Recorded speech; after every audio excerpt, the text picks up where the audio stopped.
I'm a huge advocate for deriving your confidence internally. How did you know something about yourself except for operating in the world? Operating in the world taught me to not derive my self-confidence from the world. The world is always shifting. Don't ask me to hang drywall. You can't build a house, Benny? No.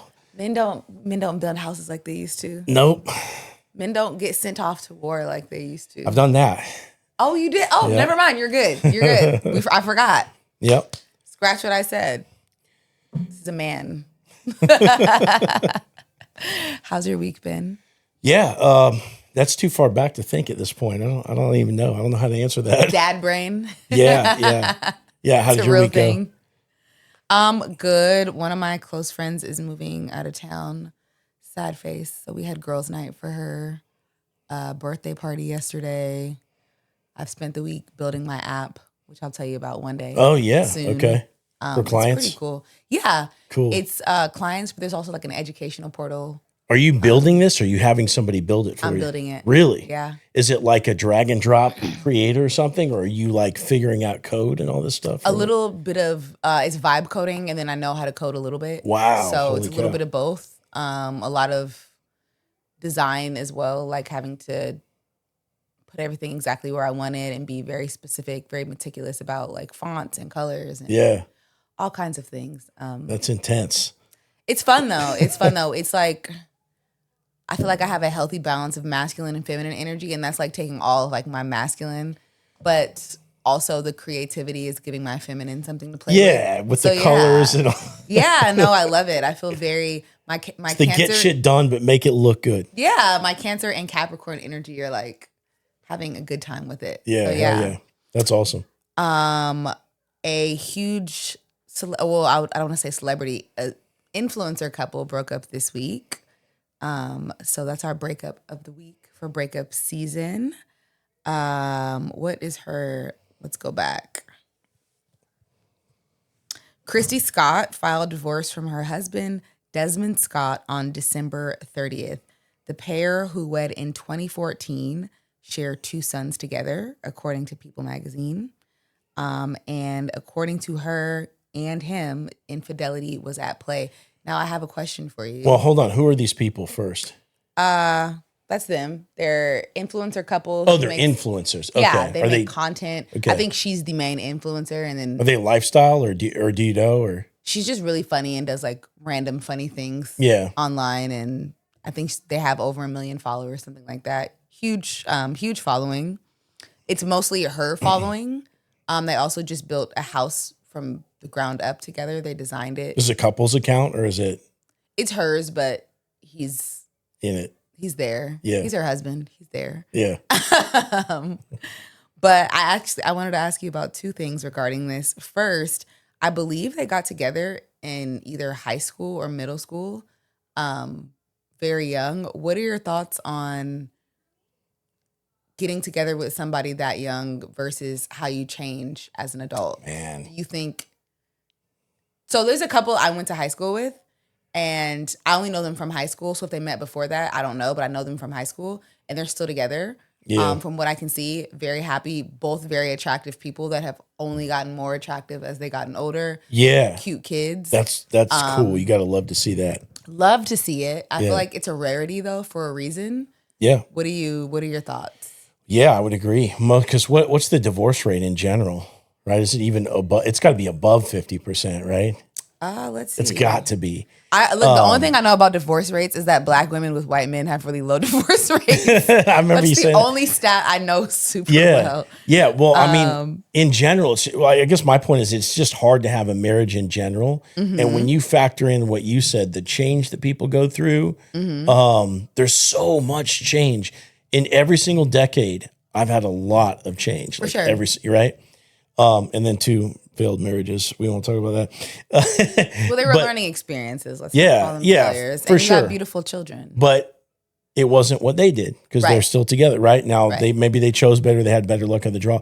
My brother met his current wife that they have 3 kids with. Mm-hmm.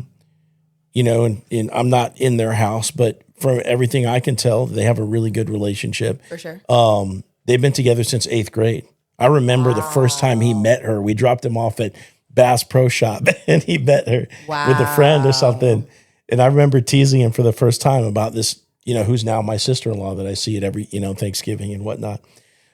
So it can be done, but there is a lot of social, there's the religious actually she became Catholic for him. Okay. But there is that sort of underlying structure with the religion. We talked about that last episode too. Yep. How if people are aligned religiously, that can be a pro. Yeah. In terms of like having the same standards and values and what you use to grow your relationship. Right. Yeah.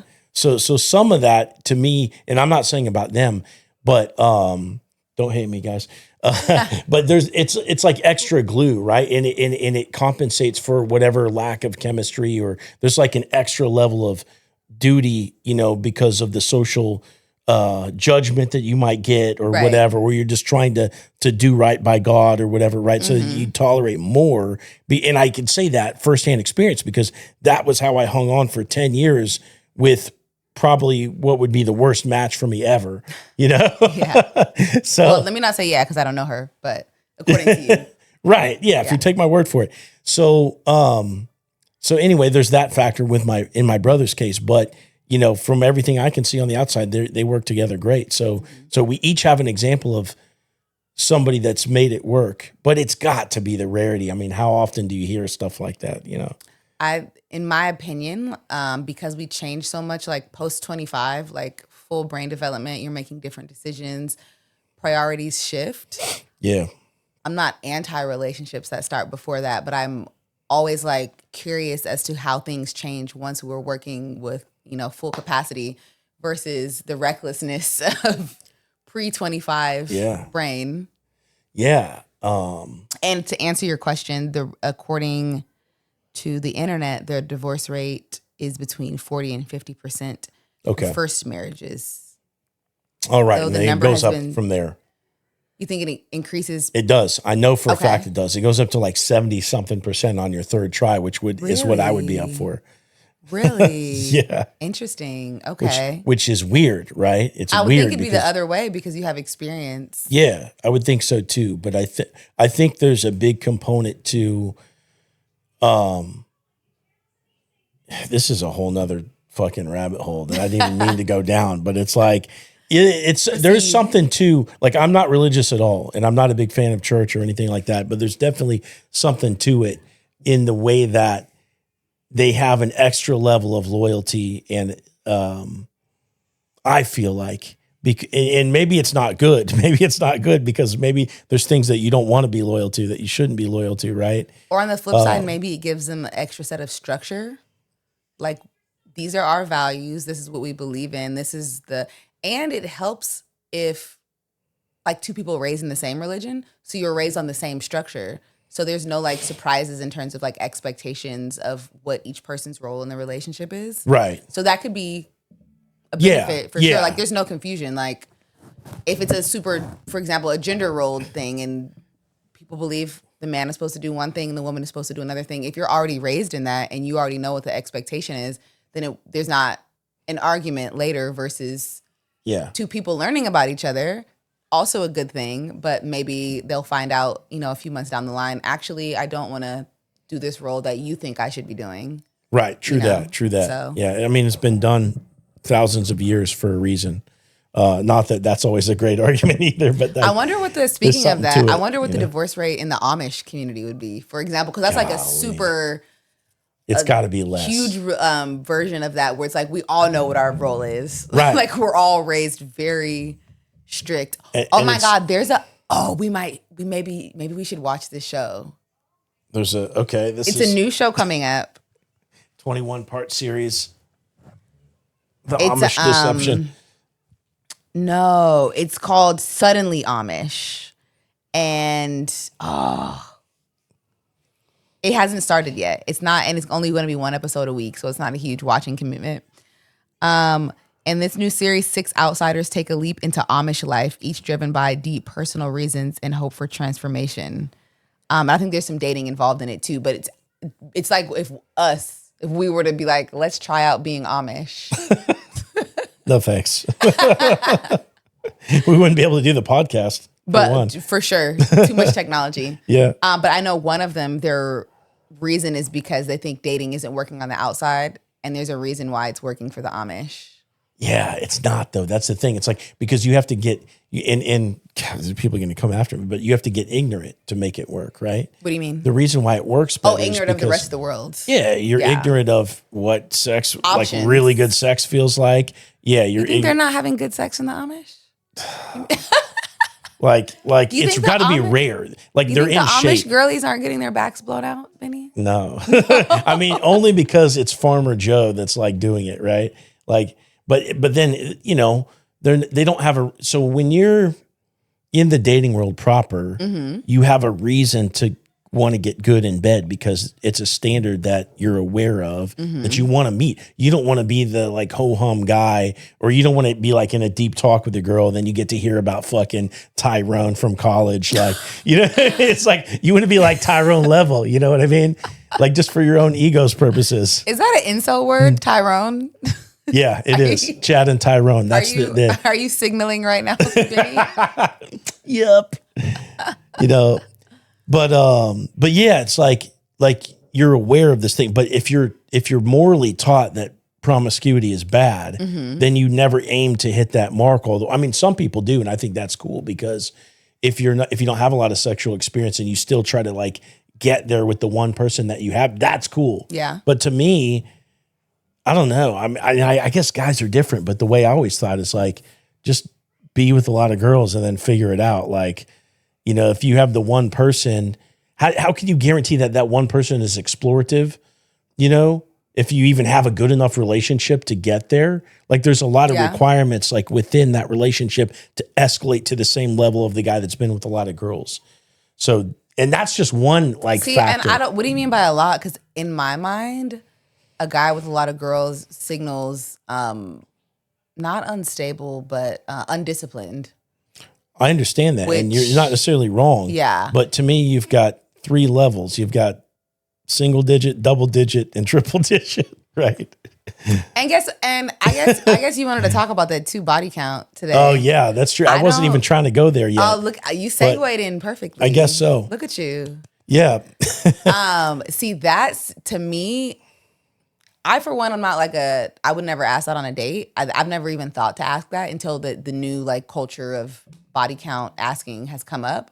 It's never been something I would ask, but if your behavior signals that you're promiscuous as a guy, to me that signals my body's not safe with you. That signals my pH balance is going to get thrown off. Right. So I get like wanting to be experienced and good, but on the other side, I'm like health. Right. No. So you have to understand like my background as it pertains to this subject. For the guy that has the wiring, like he's not good enough for women, the guy that like that was his experience for most of his life and then had to like create the alternate experience.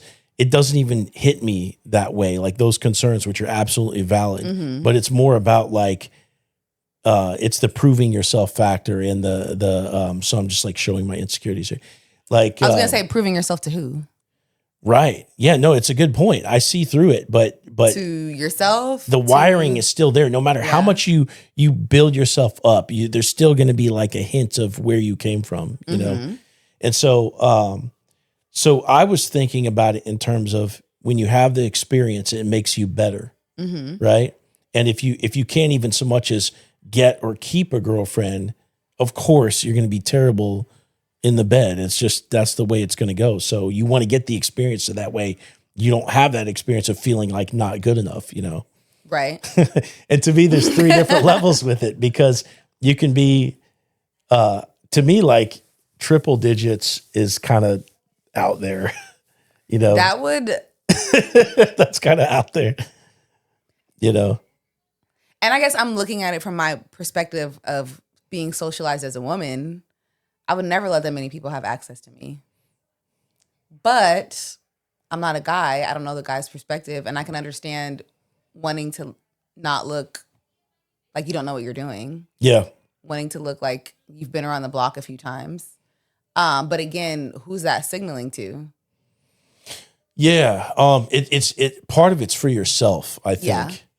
because it's a sensitive subject, but before you lock yourself down for good, because remember, men and women we're programmed a little bit differently. So society socializes us different for sure. Too, yeah. But like, we would be content in a harem, whether or not that's functional or insecure or whatever. In some brand of reality, we would be somewhat content. You said you like variety. Yeah. Yeah. And so most women are hypergamous, so they want the one best guy. They don't want the harem per se, or most of them don't, right? So we're programmed a little bit differently. But for us, we want to feel like we've got it in before we stop doing that.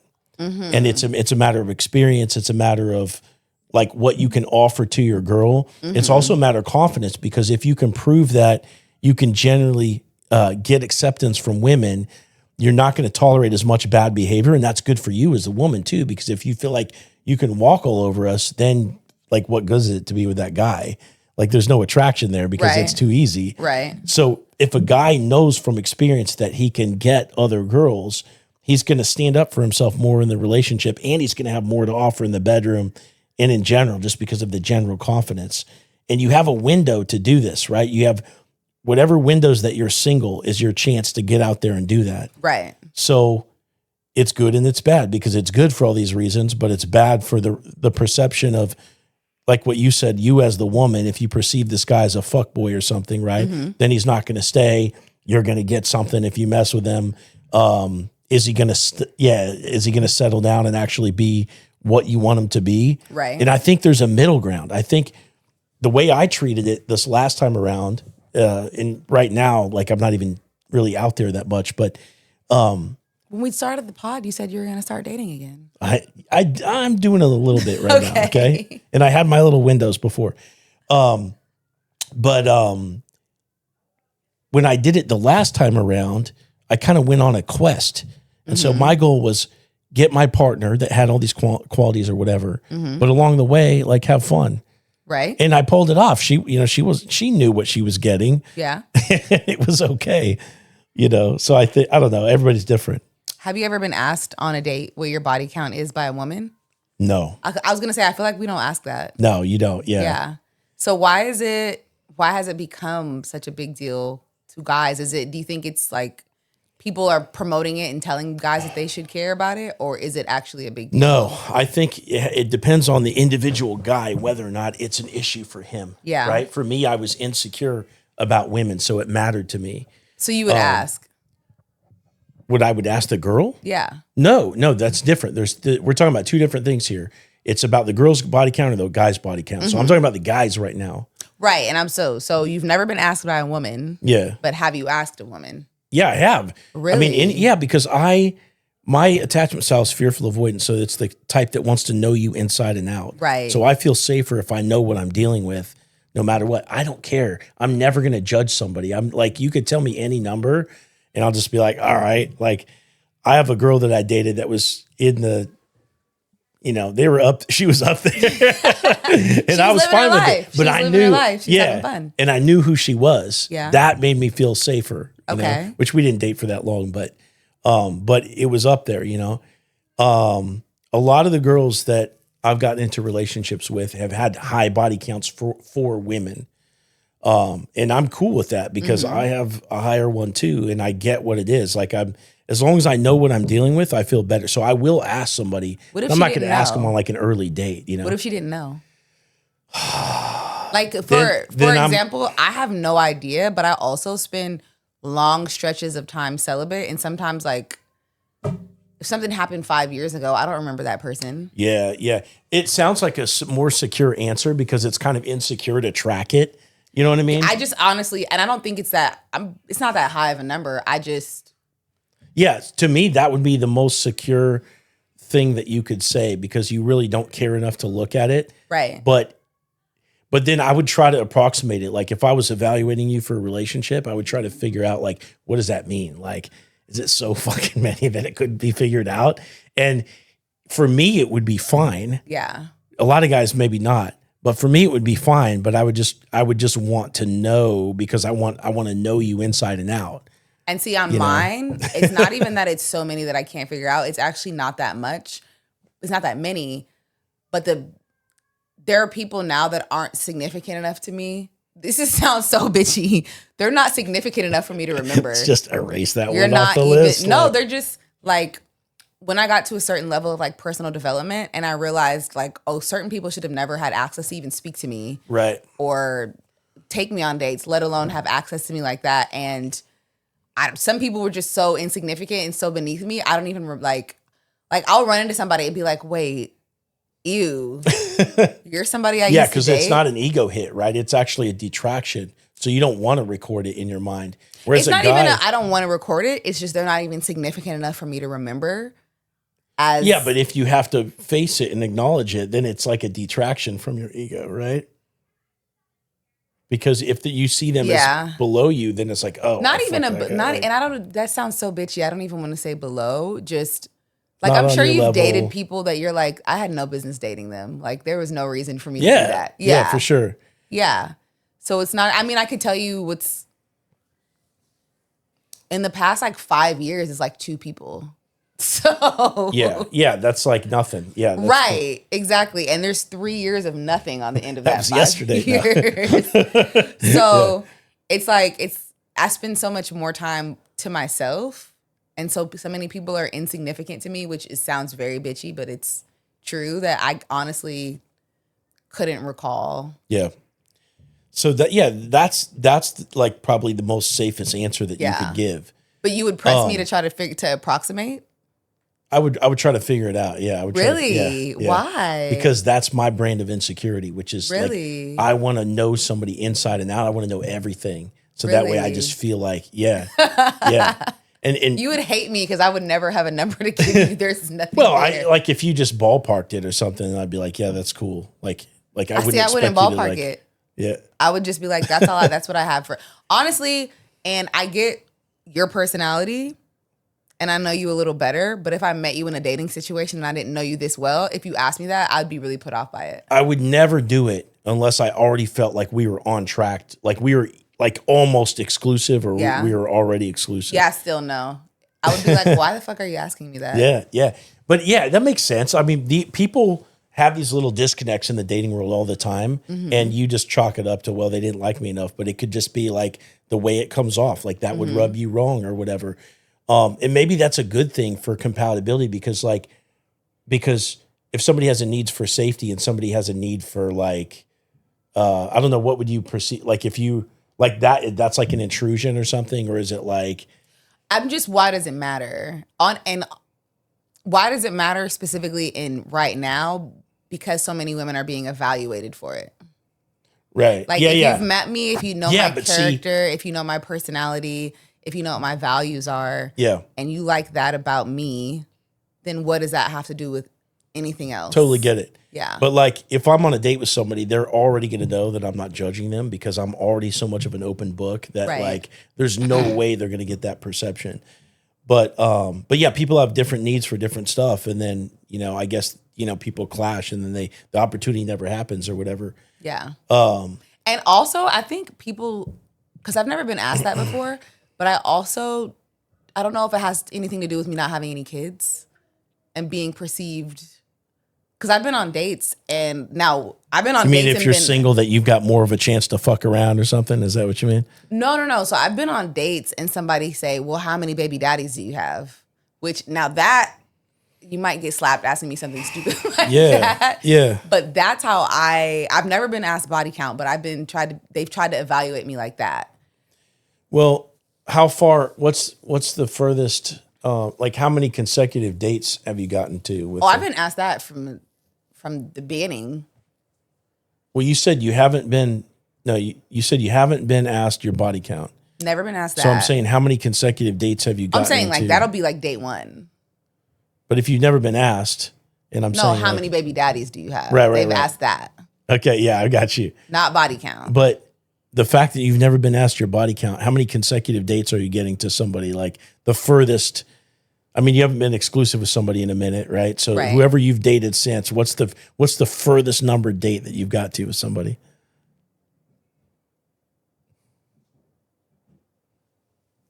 Like 10. Okay, that's like exclusive zone.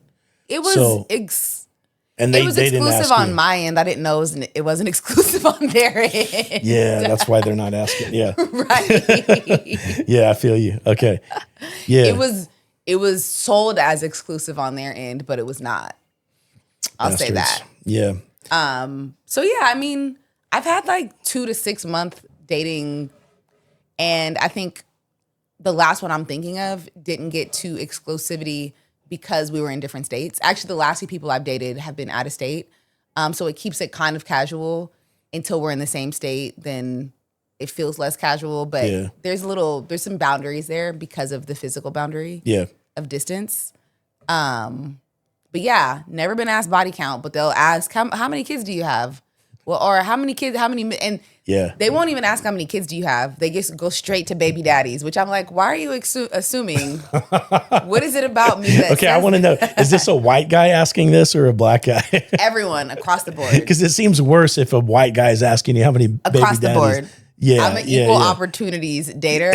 I've dated every race. Yeah. How many baby daddies do you have? It seems like worse if a white guy is saying that. Very much. It kind of has that under like, why are you saying baby daddy and not father of child? Right. like, what does that mean? But it's the assumption that I have multiple kids and there's at least 2. Like, why are you assuming that about me? Because you don't get a lot of women that are in their 30s that don't have kids. Yeah, for sure. But I'd rather you ask, do you have children? Not how many baby daddies. That's a fucked up way to ask. For sure. Yeah. Like, why did you assume that I have multiple kids by multiple men? Yeah. By that question. So that's why I never got the body count, but I get that often. Yeah, that's ugly. You'll never see me again if you ask me something stupid like that. I'll finish my dinner. You'll never see me again. You'll be blocked on my way to my car. Right? Yeah, I could see but that. I do think it's evaluating me in the same way, as in like, how many men have you had kids with? It's evaluating me in the same way as body count question is evaluating me. So there's 2 different angles to this, right? That's the mainstream angle, which is like judging someone based upon that. For me, I'm looking at it from a different perspective in terms of guys' body count, because it has to do with it's gonna sound funny, but it has to do with personal development in a sense. Right? Because for one, we have to address what you're talking about. So guys that judge women on the basis of body count, we've all heard the fucking angles, like the men's talk show angles and all that stuff. I think on some level, it's valid that a guy wants to know his girl's going to be loyal. And if you want to take that and judge somebody off of it or whatever, you're welcome to. We all profile each other when we're on dates. But is body count a show of loyalty? No, it's like just some factor that you can color into your judgment of the person, right? Okay. And so you've got to say that it's fair because we're all judging each other and we're all taking we're stuff. Evaluating. Right. And we could close the book on somebody and it could be totally unfair to them, but that's your option. So on some level, that stuff is valid. But to me, it's the guys that get upset about that are the ones that haven't done anything. Because if you've done stuff yourself, you're not worried about that because you kind of get how it is. Like you understand how to go out and do it, and you're not feeling it's not FOMO, right? To me, that's what that is. It's like mostly FOMO. So if his girl has been with a lot of guys, he's like the one guy that's ever she's the one girl he's ever been with. Then he feels like he was missing out on the party. Okay. Right? And now he's probably not even the best one she's ever been with. So he's losing on both angles. See, and if he could just be a little more confident, he could be taught and then not have to worry about that. If she was the one teaching him from her experience? Yeah, if he's open to suggestions. Yeah, true. He could be like a super secure guy that just will let his girl teach him something. But that is so rare. And for that guy to be that secure, he'd probably already been with some other girls by then anyway. So I'm thinking of like Jon Snow, Game of Thrones. I don't know Kit Harington's real life or whatever. No, I'm talking about his character. Jon Snow was a virgin until he met the redhead. Yeah, but he's like a fancy character. He doesn't have like a real personality. No, I know. He's like speaking in Old English and stuff. No, I know, but he didn't have any history prior to her. Yeah. He didn't have any because I remember he didn't know who his mother was, and he didn't want to accidentally sleep with his mother or one of his sisters. That was his reasoning behind it, so he could figure out who his mom was. It was a safe bet. The wildling girl didn't have any familial connections because she's from the other side of the wall, and she gave him instructions, and he. Yep. I'm just saying. That's make believe. And there's listen. Romantasy is a very popular genre. There's a reason why men that read romantasy have great. Do men read that? Oh my gosh, and we love them. There's men that have great like content pages. They read romantasy and like make content off it, and we love them. Oh yeah, I know this because it was showing up in my feed when my wife was reading all this. And we love them, and the majority of the ones I watch, they love their wives. They have great communication with their wives. It seems to be working for them. So look, there's we love a man with imagination. In no world am I saying that this isn't good. I'm just saying it's rare for a guy to have that level of security when he doesn't have the experience behind him. Because what he would need is probably a really loving mother that invested in him and gave him all the co-regulation that he needed, the attention, the emotional availability. He would have had that in droves in his upbringing, and then probably had a really healthy relationship with like female friends and just being like tied into the community. That's rare. I didn't have anything even near that. Yeah. So maybe that's why it seems rare to me. But I don't think most guys are that naturally secure. So that would be a rarity. But we let you guys be in charge. This sounds like a terrible combination. Yeah, I know. Well, for that guy, you got to pick who you let be in charge.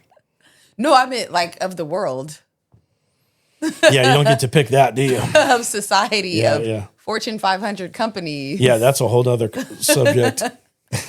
It is, and we don't have to go down that. But I'm like, we let you guys be in charge. No, but I think that level of security would be like a net benefit to all of us. Maybe that should be part of your mission statement. No, I mean, it's really simple. Just go fuck a bunch of girls. That's all I'm trying to say here. It really, it's a valid thing. We're going to agree to disagree. Okay. But I mean, you know what I'm saying. I can't tell you what works for you. Obviously, I'm a woman. I've never been a man. But yeah, I don't know. That hurts my feelings. That hurts my heart for you guys. Yeah, it's experience is king as a dude. And it's so hard. There's so many subconscious things that are happening. You're getting tested in the relationship. You're getting tested for your strength, for your confidence. The whole time you're providing, you're supposed to be leading. I'm not saying that they're actually doing this, but the onus is there. And if you don't have the experience, it's going to be hard. And that's why women mostly don't go for younger guys, Well, and does that imply that you're deriving, like men as a whole, we're making a broad statement, are deriving their security externally? Some of them. It's because a point of it. I think that's where my disconnect is. Yeah. Because I'm a huge, I'm a huge advocate for deriving your confidence internally, like your sense of self internally. Nothing outside of me can shake what I know about myself here. Yeah, but how did you know it though? What do you mean? How did you know something about yourself except for operating in the world? Right, but operating in the world taught me to not derive my self-confidence from the world because the world is always shifting. And if I derive it from the world and then the world changes, like beauty standards, for example, big lips have not always been a beauty standard. If I let that be the case, then when they go out of style, will I be ugly? Yeah. The BBL body aesthetic, for example, has been in style. It's going out of style. Yeah. People ask me if I have a BBL all the time. I have that aesthetic naturally. When it goes out of style, should I just, now I'm not cute anymore? Right. No, I'm still a bad bitch. I'm still gonna be a bad. Those are very materialistic examples of it. But overall, that teaches me if life is gonna continually change, my sense of self can't change with that. You're not wrong, but confidence comes from stacking up wins. So it is external because you're not going to, the guy that's fought 100 times versus the guy that goes into his first fight, there's a difference. And see, I think confidence comes from keeping promises to yourself and doing what you say you're going to do when you say you're going to do it. Right. internal. So we're an looking at it from example of two that. different ways. Yeah, we are. Yeah. But it's kind of, I think it's the same thing in a sense, because keeping your promise could be showing up to the fight, the MMA fight that you said you were going to do. Right. And then once you have it, you've got it under your belt. So you have the pride of done it, and you have the experiential knowledge of what it was like to be in the fight for the guy that hasn't done it. He's trained a bunch, but he hasn't done it in front of people. That matters. That experience matters. So it does inform your confidence. So it is partially an external thing, because so let's take somebody that had amazing parenting, like 100% A+ parents. That person's going to be way more secure than the person that hasn't. So they're going to have better self-talk. Their brain was built up. Right. Yeah. But that person is not going to be as confident as the person that maybe didn't even have the parenting, that has just been through the fucking trenches over and over and over again. Yeah, that person needs to go to therapy, though. Also. They do. Yes, they do. They do. 100%. True. As someone who's dated a lot of people that have been through the trenches. Yeah. Therapy. For sure. Therapy. Lots of therapy. Yeah, totally. And therapy is a process of building yourself up internally. Yep. Yeah. I don't know. That's a hill I'll die on. In confidence and your sense of self, your sense of validation has to be internally motivated. Yeah, I agree. Yeah. I agree. It has to be internally motivated, but you can internally motivate yourself to do things that would appear as external validation to others. So for me, it's just my own story. Like I said, like for me, for my own confidence, I had to prove to myself that I could get good with women, because I was so socially stunted that until I went out and did it, the reality I was living was so, I'll give you an example of how bad it was. Okay. So like, let's take a classroom. Okay. So we're in class, and in the structured part of the class, I feel totally comfortable. The teacher's in charge. Everything's cool. The second class let out and it's chaos, and you're expected to like have social connections and everybody's talking to each other, I would freak out. I didn't know what to do. So I would just leave as soon as possible. Yeah. And not just in school, like in extracurricular activities too. So for me, like I was so socially stunted. Like I have a story. Did you have siblings? Yeah. I was the oldest of 5. Okay. I was Were you like that with your siblings? No. Okay. So this is outside of the family. Yeah. Okay. Yeah. Like I remember I have this story where I worked at Publix as a bagger, and I wanted to go to the produce section, and they told me, okay, well, you need to go talk to the produce manager. So I hunt him down, and I'm talking to him. This is like a blue collar fucking dude that does not give a shit about like a teenager. Right. And so I'm talking to him, and he's just looking at me like an idiot. And as I'm talking, I'm judging everything that I say in real time. Like I'm screening myself consciously as I'm talking. And I just turned red in the face. It was just like this terrible social interaction. And I just remember registering that in my head as like this example of like how bad it was, you know? So but after that, through life, would you say you stacked wins until you got your social skills up? Yeah. Yeah. And part of that is being with women because so I root my confidence mainly in 2 different areas. And those were my weak spots. I had these like watershed moments where I had experiences where I'm like, oh man, like this is my insecure area. And most people lie to themselves about what it is. They're sweeping it under the rug a lot. So I just got honest and I faced it. And I said, I'm going to get good with girls and I'm going to get good with fighting, and then I'll be happy. And that's exactly how my life went, you know? Systematic desensitization. I think that's what they call it, where you just expose yourself to it. Yeah. Over and over again. Yeah. That's basically what it is. Yeah. And then when you get wins, then you're confident. You're like, oh, like I really can do this or whatever, where you had limiting beliefs before that. Yeah. Interesting. Being a guy is so different. Yeah. Than being a woman. Yeah. So when would you say you're like, okay, I've overcome this confidence barrier? Like, what did it take you to get there with women specifically? Yeah, I think having dates that went well with the type of girl that I thought was off limits to me. So, you see, I'm sure women do, of course they do. Like you see guys in like different tiers. So like the kind of girl that I would perceive to be above me. I've never felt that way about men. Okay. I don't see any man as well, above some men me. are better than others, right? Some men are better than others for sure. So like a top level guy. Yeah. Maybe you never felt this way, but for me, I always thought I was like below women.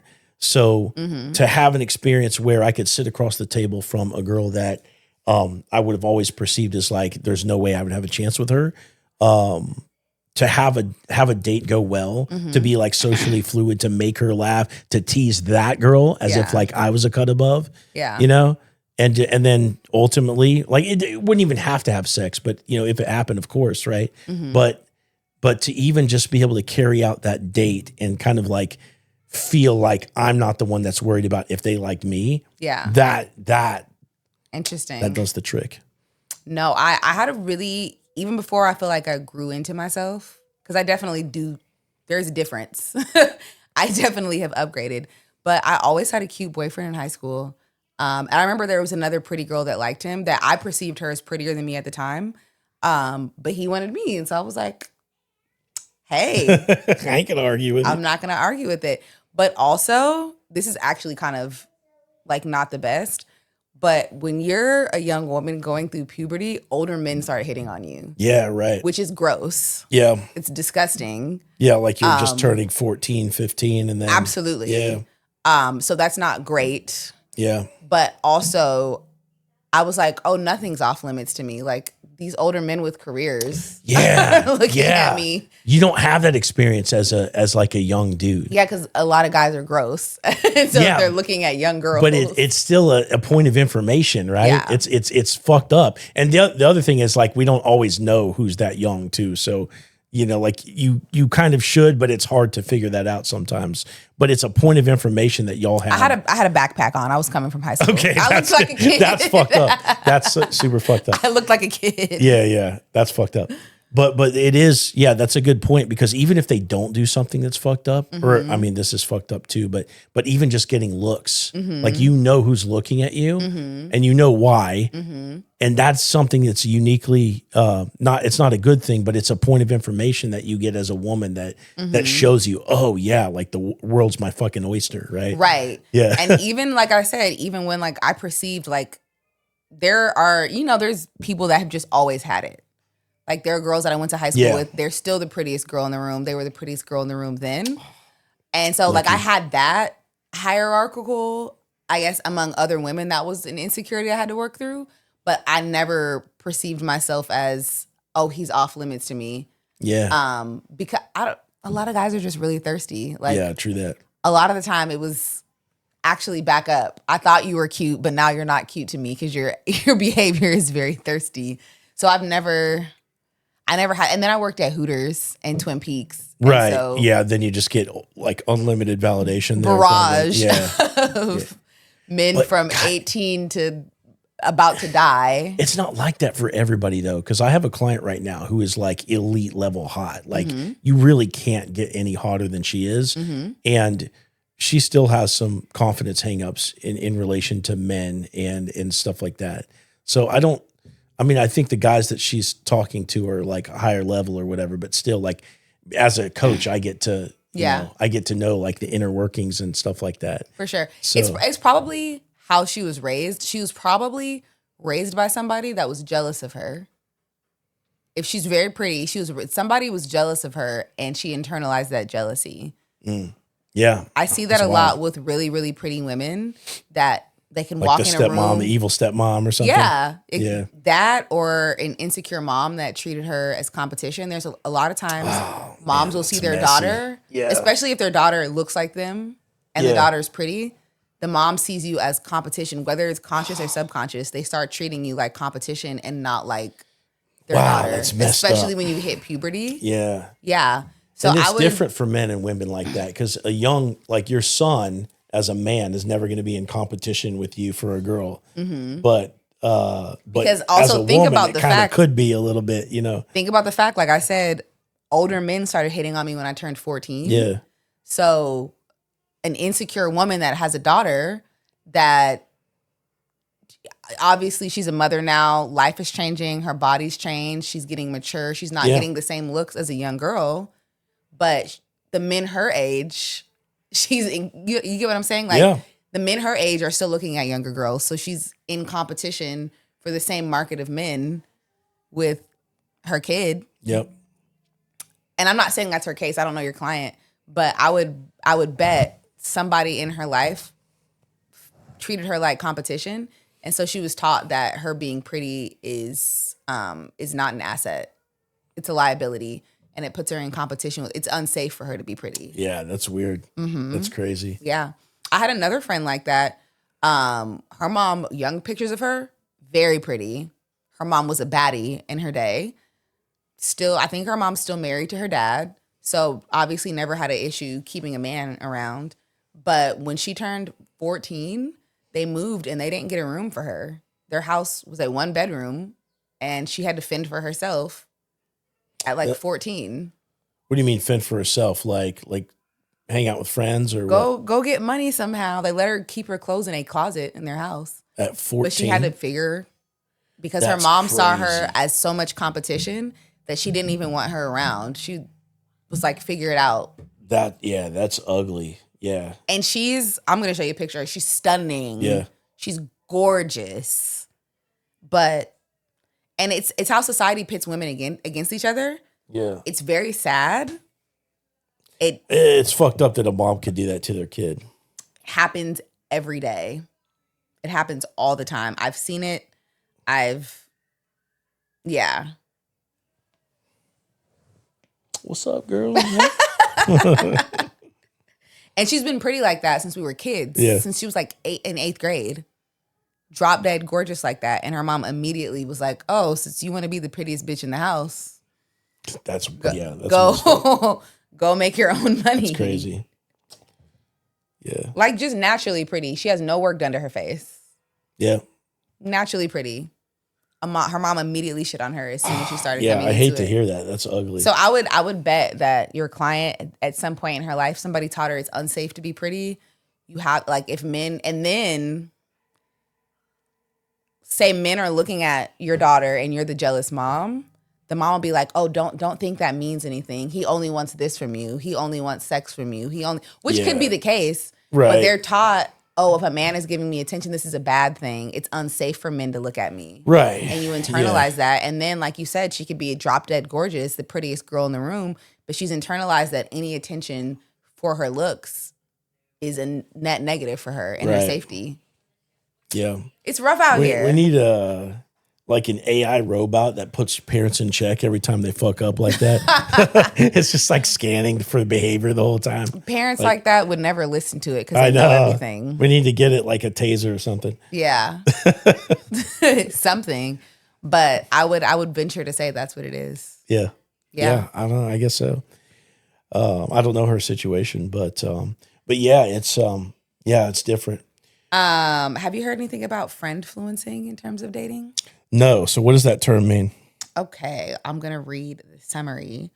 Tinder reports that nearly half of daters now say their friends heavily influence who they date, framing modern romance as more of a communal than individual experience, a trend dubbed friend-fluencing. Well, I think a lot of people don't have friends. So that's one thing. Are you serious? Yeah. Yeah, I think a lot of people are more reclusive because I have plenty of clients that are like that. Yeah. Now these are people going through breakups, so but everyone goes through breakups. So that's a thing. And the other thing is, I think this is a female thing. It's got to be a female phenomenon. There are plenty of guys with. I have a counter, but keep going. Okay. There are plenty of guys with thriving social circles. Yeah. Go for it. Just put them on. No, I'm listening. Oh, your eyes are just as bad as mine. I'm going to bring my real glasses. I got like 20/40 eyesight, something like that. It's not that bad. But there are plenty of guys that have thriving social circles and everything. And I could see how for the guys that have like a regular friend group, I could see how maybe this would be a thing. That turns me off. I don't have time to be like hanging out with like a group of people and maintaining like all these different social relationships. There was no way I could do what I do now and actually do all that stuff. So I don't see how people do it. But the other thing is, I would never let some other dude tell me what type of girl to go for. ever. I'm just going to make my own choice and then live with the consequences. As you should. So from my perspective, one, I do think our friends often see things that we don't see. Yeah. And I wouldn't let them tell me who to date necessarily. But if they see something I don't see, I want to know. Yeah. And I have to preface this with, I have friends that I've been friends with for 30 years that have my best interest in mind. I think my newest of friends, I've been friends with for a decade. So these aren't just new random people. Yeah. These aren't people that have anything to gain by sabotaging my relationship. Right. So I have to preface it with that too. That's a good point, because those new friends, they come in and they want you away from the ex. Absolutely. Like the girl I called when we were filming a couple times ago. Yeah. I've been friends with her since I was 5 years old. Wow. So, wow, that's cool. So her opinion does mean something to me. Not in terms of can I or not date this person. But hey, this happened. What do you think about this? Yeah. Hey, I'm seeing this, or hey, I know this about you, and your personality changes in this way when you're around this person. Is that what you want? Yep. So there's that. I think that's important for me because they're seeing not through rose-colored glasses. They're seeing the facts. Most of my friends are very logical, highly educated, master's degrees, very analytical. So it's not just, I feel this. They're like, hey, I'm seeing this. This is what I saw. Here's the receipts. Right. Yeah. Two, I do think guys rely on their friend group a little bit in terms of aesthetics. Well, you already know if your girl's hot or not. You don't need the approval of your guys. Not the approval, but it's something that comes up. You're going to gain status in your social circle the hotter your girl is, for sure. Friend-fluencing. Yeah. But you already want the hottest. Yeah, true. Okay. Yeah. Yeah.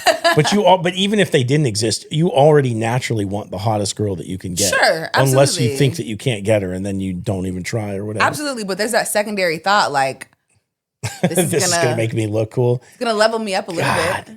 I guess, okay, I won't allow myself to feel that way until it's already kind of coming together. Okay. And then I'll get excited about it. But if as a dude, this is the problem, right? It's absolutely a thing. Mm-hmm. But as a dude, if I let myself get excited about that from day one, you'll never get the girl. You'll try too hard and you're fucked. And it's shallow. Yeah. And we can see through that.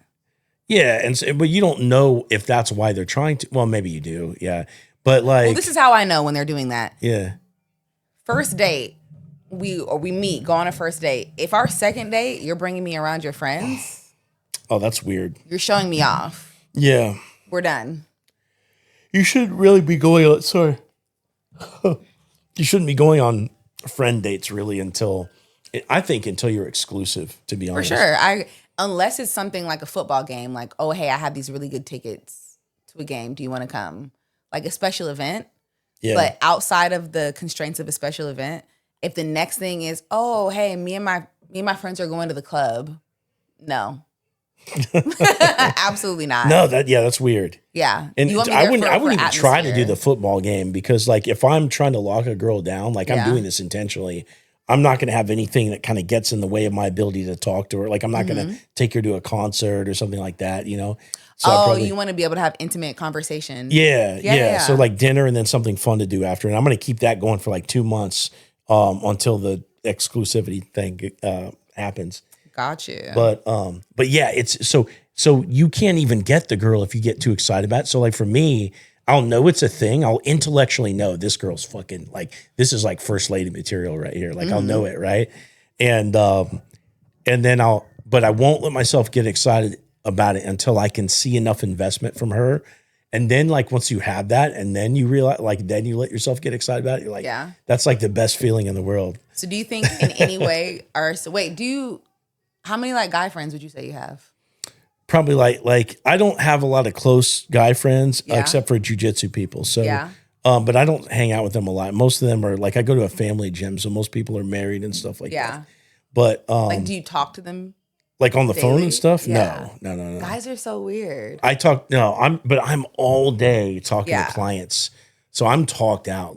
I don't even have enough time for I guess even female friends that for me as a single guy would be more important than I know it's crazy because then it's like, what is it really? But but it's like, I'd much rather be talking to a female as a guy than like. Wait, so other do you have dudes. people that you like talk to on a regular basis about life things? Yeah. Okay. Mm-hmm. But I don't have a daily connection with those people. No. Really? Yeah. No way. I would never have the time for it because then I couldn't get my phone is like not a quick text. Like the fact that we're doing this podcast right now, like I guarantee I have like bazillions of threads that I have to go answer just because I'm not on my phone for like the hour or two that we're doing this. So it's like to do that and try to have to keep up social connections at the same time and try to grow this and then, everything. I would never be able to keep it all up. So, do you want to have a friend group at some point? No. Really? Yeah, really. Oh my God. It's enough for me. I do have it. So everywhere I go, I make sure that within my environment, I have friends. So if I go to the coffee shop, I'm bullshitting with the barista, like the little one that I go to, Yeah. When I go to jiu-jitsu, I know everybody there. I talk to them about their shit that they have going on and I'll bullshit with them. I have certain people that I like to talk to about life and stuff, but it's always, and I know this is a red flag, but it's always females. Because I would rather go deeper. My male friend that I talk to when I have life shit to talk to about would be my jiu-jitsu teacher. Okay. Right now I'm injured. I haven't been in it for a minute. So I have people that you should go do hot yoga. Not to throw you off. Is your injury muscular or is it?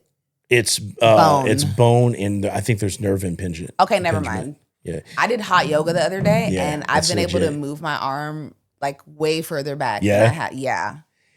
Yoga. I've never done hot yoga, but I know it's got to be a bitch because regular yoga is you'll sweat doing regular yoga. It's so good. Yeah. I want to get back into yoga. Your main guy friend is your jiu-jitsu teacher. Yeah. And the other thing is I have guy friends that are good friends from the past because I've been in the men's community for a long time. So I've got like dudes that I've been on retreats with. I've got guys that have coached for me in the past or like people that have been like friends from years ago when I was doing what I do in a different capacity, and we're all still friends. We talk, but it's not a daily thing. I would never. That's the part that I don't understand. I know there's guys that do that. They have their like boys and shit they talk to on a daily basis, and I've went through periods like that in the past.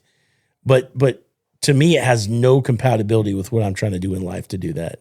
Right. So it doesn't match with your building. Yeah, exactly. Yeah. And because I know you, that actually makes sense. If I didn't know you and we were on a date, that'd be a red flag. Right. Because I'm like, where, like it's in friend. I wouldn't make it sound. I wouldn't be dishonest about it though. On the first date, I would make it sound like I got like friends from jiu-jitsu and all this shit, and like you would lie to me. I would make it seem like I've got. You would lie to me. Yeah. No, and I'm thinking about that in relationship sense, but also in a friend sense. Like I know now when I meet other women that don't have any friends, there's a reason why you don't have friends. Right. Yeah. And if I don't take that into account, I'm going to find out firsthand why nobody likes you. Yeah, for sure. You know? And so, like I've had some people that I was really close to that I had to make the hard decision. Like this person can't be a part of my life. And now I see why other people didn't want you in their life too. So like it's good that you have female friends. Because when I'm evaluating that for somebody that I'm dating, it tells me a lot about where your empathy is. Yeah. And empathy is important in a relationship. Yeah. It's also shady though too, because like where's the line? You know what I mean? Of like, what? Of like, because none of my female friends are ugly either. You know what I mean? So you have to look at that too. And to be honest, if I got into relationships, like I'm not going to be like talking to those people the same way. Yeah. So it's different, but like there definitely has to be. You got to look at that. There. Yeah. You got to look at that weird too in some ways. Like I have two guy friends that I would say I'm close to, but when they got in relationships, the way I communicate with them, totally change. Yeah, exactly. I'm not talking to you after a certain time. Right. I remember one of them, we grew up in church together. We've been friends since we were like 14. And I had some drama. I was like, some shit just went down. Mm-hmm. It's late at night. It was like 11 o'clock. I called his wife. I said, hey, girl, I have some drama I need to talk to your husband about. That's respectful. She immediately called him and she's like, bitch, I want to know too. That's cool though. It was after a certain time. They have, I don't know if they had a kid yet, but they're married. You know, I don't know if they're at dinner, watching, whatever. People need to learn how to do that kind of shit. For sure. So I called her and I said, sis, I got to talk to him about this tea. And she said, hold on. Called me immediately. Yeah. Another friend, he married with kids. I would never call him after a certain time. We're so cool. She knows who I am. I'm cool with her too. But I'm not going, that's your best friend now. I'm no longer your best friend. That's your best friend. And I love that. Yeah. And you got to show that you're not there to fuck with it. And because so many people are, and they seem like they're not. Yeah. So you got to like show like that you're not there to fuck with it. And I'll go overboard to prove like, hey, I don't. Yeah.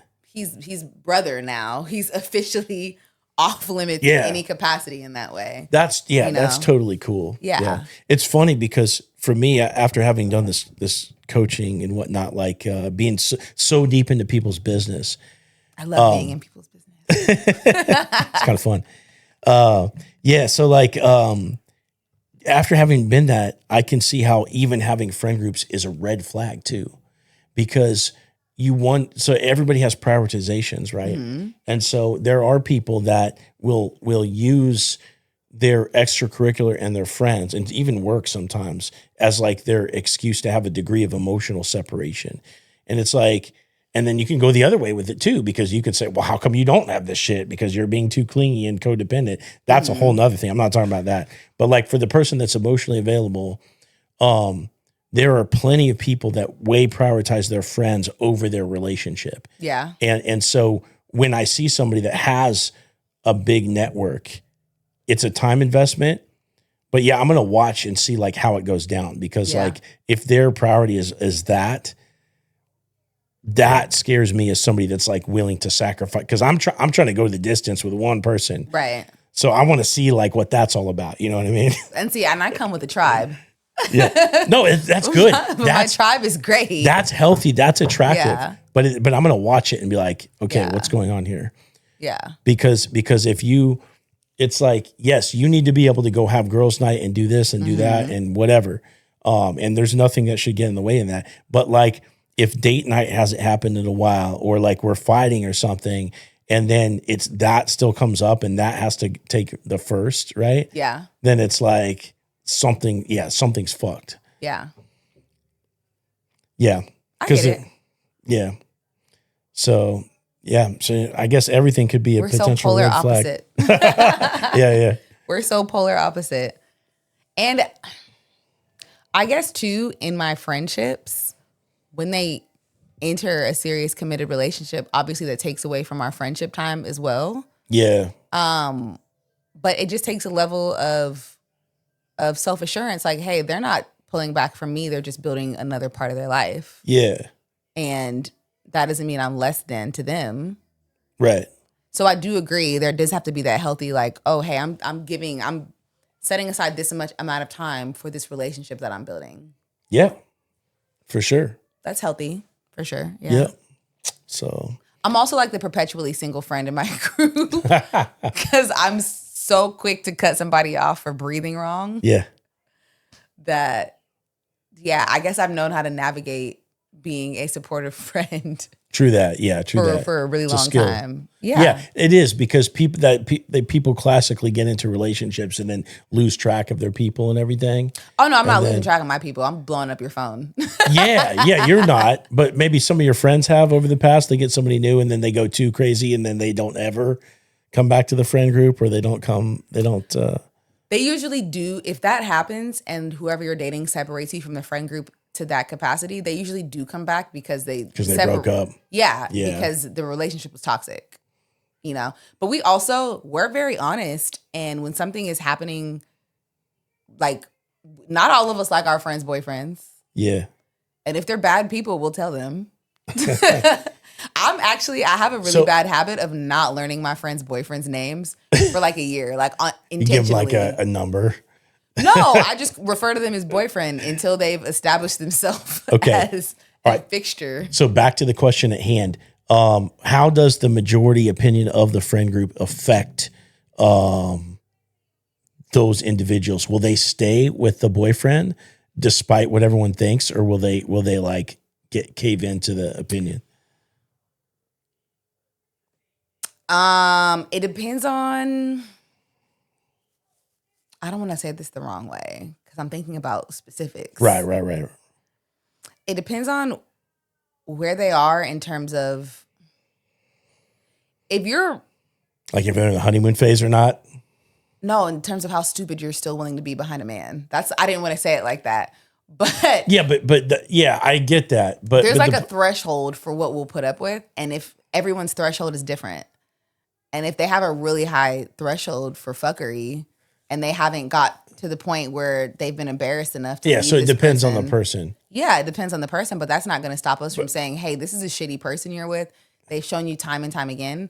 You keep repeating that he's doing the same thing over and over again. When are you going to be done with him showing you who he is consistently? But are they threatened with like ostracism from the friend group if it gets too bad or not?